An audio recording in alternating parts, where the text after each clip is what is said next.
Hello everybody, 6-Speed Dakota here. Today's project, now that I finally got a day to myself, is we're going to change the engine coolant in my 2006 yellow Dodge Dakota. So this should be done every 5 years, and I've kind of delayed on it. I really should have changed it, but it's not too bad. I've seen a lot worse. So this is the special long life, red, extended life, 5-year coolant. And since I've owned this truck now for 3 years, and it's 6 years old as of this November, it's time to change it. Now really all you really need, for this truck I need 2 jugs of the concentrated coolant. Don't buy premix coolant, because it costs about the same as the concentrated coolant and you get half as much. Just a little blurb there. You're just paying for water. So unless you're in a real bind, get the stuff that you have to mix, because it just goes further. Okay, you also need a good drain bucket. I got a few kicking around, but that's one of them. And also a good pair of pliers, and that's really all you need. I also recommend a good trouble light too, unless you like working in the dark. So first thing is you want the engine warm but not hot. This will allow the plastic plug to come off a little bit nicer underneath. So we're going to crack the rad cap to start with. Be very careful, especially if the motor's warm. It's okay if the motor's cold, but it's not really a big deal. There we go. And there's all the coolant inside there. Now, this isn't a coolant flush. I'm just basically changing it, just draining it and filling it. You only really need to do a coolant flush if there is like rust and silt and silica and stuff like that in your block, like that has basically your coolant has been contaminated and start rusting out the block or something like that. So in this case it's fairly, obviously I've maintained it well, so don't really have to worry about it. Now if I find that it's rusty in there, which it shouldn't be, then I'll flush it out. So, or if you're having an overheating problem, then I highly recommend flushing it. But since I'm just changing this for the first time, it's really not necessary. So, just a little blurb on that. Also, with engine coolants, if you have just a regular old vehicle with an iron block, iron head, just an older vehicle, you can use the global antifreeze from Lordco or wherever, or Napa or wherever you get it from, the stuff that mixes with any color. But this motor has an iron block with aluminum heads. So it can kind of create an electrolysis reaction, especially if you don't use the right coolant. So it's very imperative with motors that have aluminum blocks or aluminum block iron heads to use the correct coolant. GM Dexcool guys, you know exactly what I'm talking about. Also with Dexcool coolant, if it gets low, you should change it, flush it out immediately, because as soon as it starts to get low in the radiator, it can start to chew the cooling system up. So make sure you change that quite frequently, your Dexcool coolant.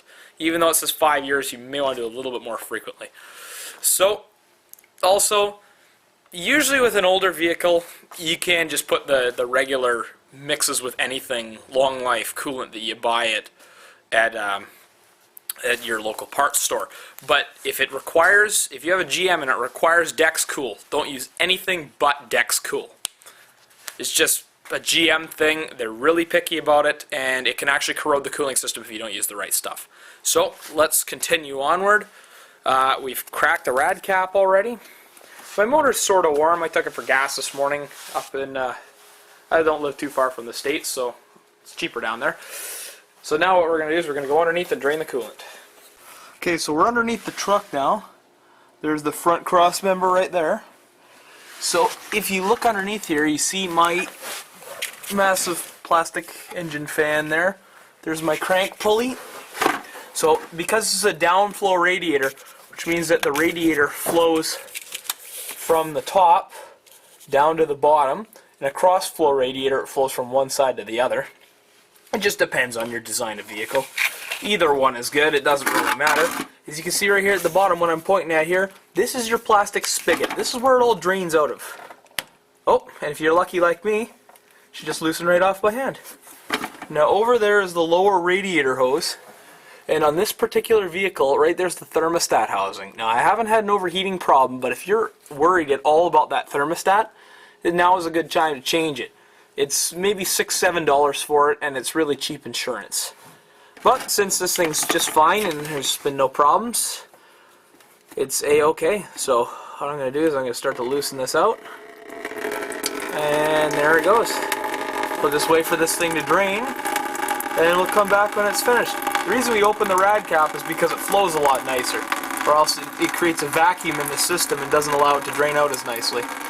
So once this is done, we'll come back and we'll perform the next step, which is right over there. As you can see, that's my washer fluid bottle, and right there's the coolant reservoir. So we're going to take that and we're going to drain it out. Okay, so now when it comes to draining the coolant bottle, now some people may say it's low, but way down there is the minimum line, and it's above the minimum line. This is just such a huge reservoir. It goes from all the way to the top of the truck to almost all the way down. So it's at least a good 2.5 feet tall. And I really don't want to pull it out. So there's a few different strategies for making this thing drain. Number one, you could try to put the rad cap on and allow it to suction this through, which really doesn't seem to be working at this time. As you can hear, as soon as I pop the cap, it starts flowing again. So that doesn't really work all that well. Or what you could do is you pull this line off of this here, the radiator neck, and unfortunately the way this stupid thing is designed, it's designed so that the hose doesn't actually go all the way to the bottom. If yours does, then you could just route the hose down and underneath there and basically drain out the coolant. Now another way to do this is you can also blow some compressed air into there, and you can route the hose either down underneath into a bucket, or you can just put it in here and let it drain into the radiator. Or another thing you can do is you could use some kind of suction pump and try to suck that out. Now I think what I'm going to do is I'm going to try blow some compressed air in there, but I need both hands. You don't actually have to drain the coolant reservoir either, but it's really good practice. I mean, and I'm going to actually put it in a separate bucket in case I don't have enough coolant, because I'm pretty sure that it's still good. It hasn't really gone through the system, you know, in small amounts maybe. The other thing is, if you have a pressurized coolant bottle, say with you Ford guys with your Power Strokes and some of the GM 3.1 liter, 2.8 liter, some of the smaller like Malibus and stuff like that, they have that a pressurized coolant tank, which is kind of up over in this region here on the left side of the hood. And for the Chevy guys, and it's up close to the brake booster there for the Ford Power Stroke guys. What actually can occur, or what this actually is, this is pressurized. It's like instead of having a radiator cap, that tank is actually your fill point. So you basically, all you have to do is just pull the cap off and let it drain. It's really that simple. So you guys are lucky. Unfortunately, I got an open coolant bottle rather than a closed coolant bottle, so I got to drain it, unfortunately. So I'll be back when we get to the next step. One other thing, if you're going to try using vacuum or compressed air, make sure that you block this point right here where the overflow is, if you have an overflow like this. This basically, what this does is this allows the coolant to spill out in the event that the engine's overheating. Because as the engine overheats, or as the engine heats up, the coolant actually becomes physically larger. It expands. Steam expands, or water expands when it's heated into steam. However, when it's heated, it expands, but this radiator cap actually puts the cooling system under pressure. And putting it under pressure does not allow the coolant to actually boil. Keeping the pressure higher in the system prevents the coolant from boiling. It actually raises the boiling point, which is the principle how a cooling system works. So as the coolant expands, if it starts to boil, it'll really start to expand significantly when you get that saturated liquid vapor mixture, which is kind of a thermodynamic thing. Forgive me for that. Anyhow, what will happen is this bottle will fill up so full because the coolant is so frothy at that point, because it's basically boiling, that it'll spill out the top. It'll prevent you from blowing the cap off or whatever. So that's a little stint on that. So make sure you block that port if you're using compressed air or some kind of suction method to pull the coolant out. Alright, so now that the coolant's finished draining, what we're going to do is we're going to come under here, and we're going to do this drain plug back up again. And now, get up, we're going to walk over here to the bench, where I've put half the coolant in one jug, and I got half in the other. So now what I'm going to do is I'm going to fill this one up and this one up with water, so now I have a 50-50 mix. It's basically that simple. If you're really, really concerned about it, you can measure it cup for cup, but since I'm going to be putting all this coolant in here anyway, it's going to be 50-50 anyway. So, just going to basically, oh, there we go. This is an old bottle I had kicking around from when I serviced the boat. So, put water in it. You don't want to use just straight antifreeze because it's too thick and it doesn't cool properly. Right about there is perfect. So then, put your cap on. Give it a good shake. And there you go, Kool-Aid. Now we're going to do that with the other one. And we're going to top the cooling system off. Okay, so now being careful not to spill any, what we're going to do is we're going to pour coolant into the neck of the radiator. Not into the recovery bottle, but into the radiator until it's full to the top. Let's see if I can do this with one hand. Probably not. My aim kind of sucks, so I'll have to get a funnel. Okay, make sure you use a clean funnel that doesn't have oil in it. I've cleaned this one out, because remember, oil and water, they don't mix. At least not very well. So, basically fill it up till it comes up to the neck. And then we'll move on to the next step. Okay, so now when you get to the top and it's filled to the top, I don't know if you can see that, there we go. Now if you have a cross-flow radiator which has a tank on either side, like that and that, it's going to want to burble down, and it's going to do that quite a few times because the coolant actually has to go across to the other side of the radiator. So keep filling it until it comes to the top like that. Then once we're done with that, we're going to put some coolant in the recovery tank now. Now you don't want to use your entire amount of coolant on your recovery tank, but since I got quite a bit left, I'm just going to make sure that it's got adequate coolant inside there, just for the time being. Now also, if your radiator cap is not the highest point in the system, you Mustang guys know what I'm talking about with the V6 engine, then there usually is something like almost like an air bleeder in a brake line or in a caliper right at this point kind of thing, right at the highest point. And what you need to do is you need to crack that loose with a wrench until the coolant starts to run out of there. That's your air bleed. Now if you get air caught in the cooling system, it's not going to cool properly, and you're going to see your temperature gauge go from high to low quite frequently. Actually, it's gonna fluctuate up and down, and that's your most likely cause of water in the cooling system. Now another thing I like to do is watching this. Just kind of squeeze this hose rapidly, like this. And you'll see it kind of jump up and down a bit in there. But also you can see some bubbles coming out, just like that. So do that a few times. It's just what I do to make sure that there's adequate coolant in the cooling system. But once we start the engine, it'll go down a bit. So do that. And then we're going to put some coolant in the recovery tank. And what the recovery tank does is it allows an expansion or contraction of engine coolant inside the motor. So, let's see if my aim is any good here. Problem is holding the camera.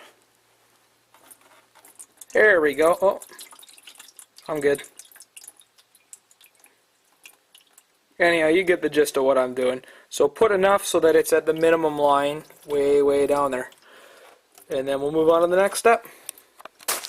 Okay, there we go. Camera battery died on me. Alright, so we're going to bleed the cooling system.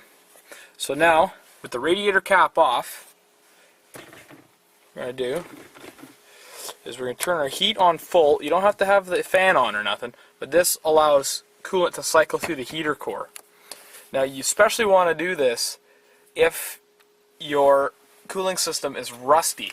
Then what you're gonna, if rusty looking coolant came out, you're gonna want to flush your system. But since I don't have that problem. I don't see I don't find it necessary to do so. So please don't hate on me for not flushing it, because it really just doesn't need it. It's one of those kind of Mr. Lube service like things that you just don't need unless it's absolutely necessary. In this case, it's not.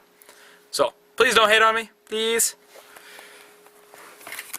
I'm just trying to do this for y'all. Anyhow, I'll go over flushing on my quads because they need a little bit of work. So fire the engine up. Now what we're going to do, we're going to come around here and check the level of the coolant. Now it looks fine. So what we're going to do, we're going to rev the engine up to, oh dear. What I was going to do is rev the engine up to about 2,500 before it all of a sudden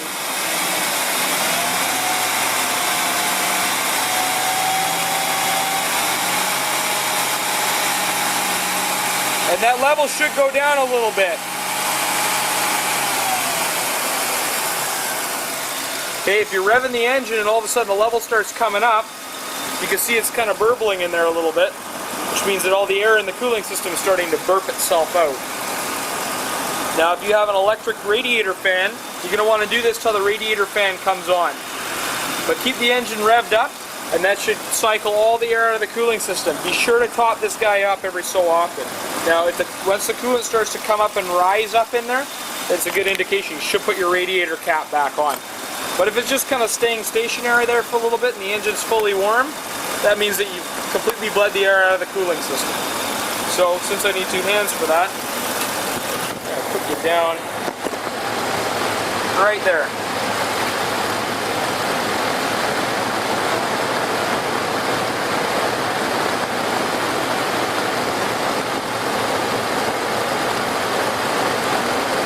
Don't fill it too full, or else if an air bubble comes up, pops at the top, it's going to spray everywhere.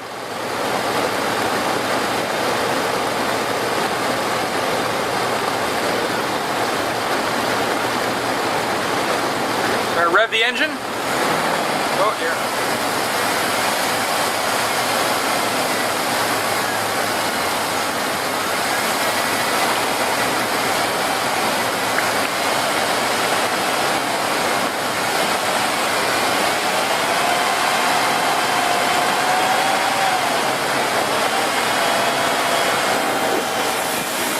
Seeing here is air being bled out of the cooling system.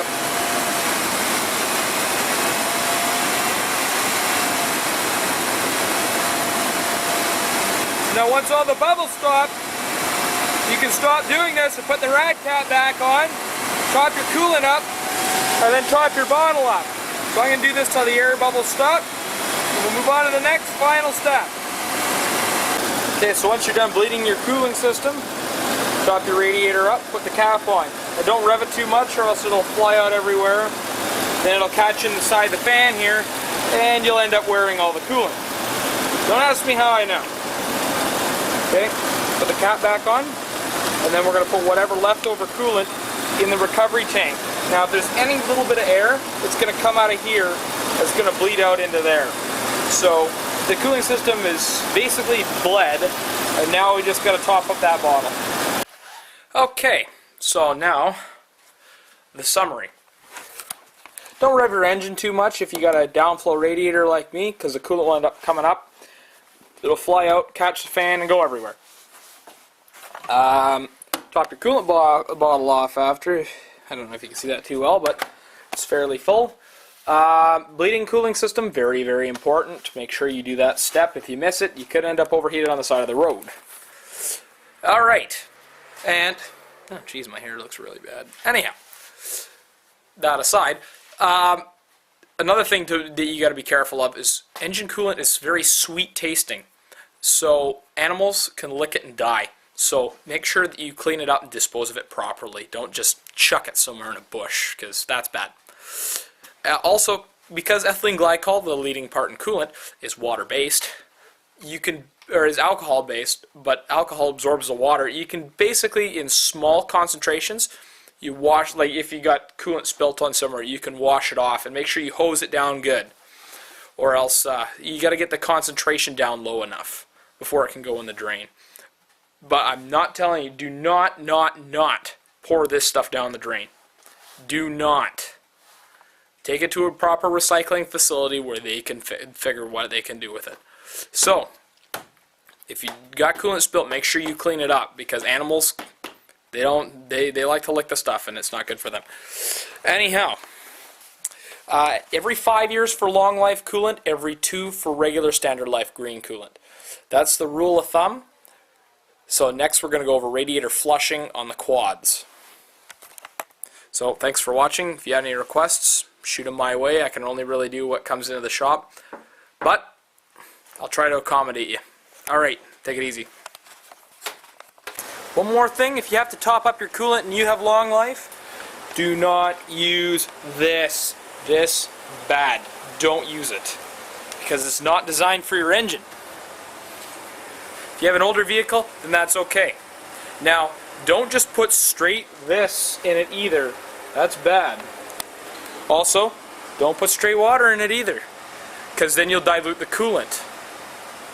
Now, if you need to top it up, put a 50-50 mix in there. If you got a profuse leak and you need to get it somewhere fast, then you can use water. That's okay. In fact, I actually recommend draining the coolant and putting water if you got a profuse leak. So that pretty much covers it. So don't just put coolant or just water in. Make sure it's a 50-50 mix, or else you'll upset that mixture and you could end up overheating it or cracking the block, which is very serious. Alright, thank you for watching. Take it easy, everybody.